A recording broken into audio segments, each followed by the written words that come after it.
வணக்கம். கீதா பேசுகிறேன். இன்றைக்கி பார்க்க போகிற பாட்டு கந்தர் அனுபூதி.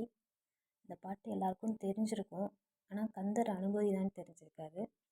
சரி, இப்போ பாட்டு பார்க்க போகலாம். உருவாய் அருவாய் உளதாய் இளதாய் மறுவாய் மலராய் மணியாய் ஒளியாய் கருவாய் உயிராய் கதியாய் விதியாய் குருவாய் வருவாய் அருள்வாய் குகனே.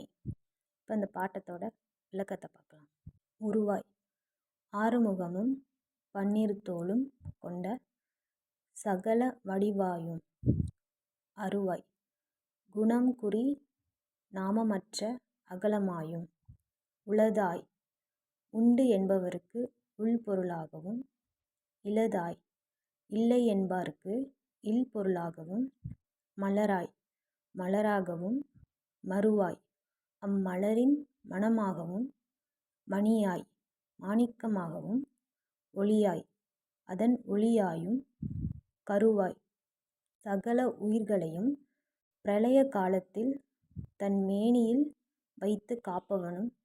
உயிராய் சிருஷ்டிக்கும் போது சகல ஜீவன்களுக்கும் உயிருக்கு உயிராகவும் ஆன்மாவாகவும் திகழ்பவனும்.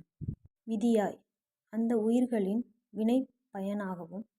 கதியாய் முத்தி நிலையில் அந்த உயிர்கள் சென்றடையும் நிலையாகவும்.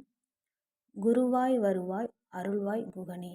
என் குருவாக வந்து எனக்கு அருளி என்னை ஆட்கொண்டவன்.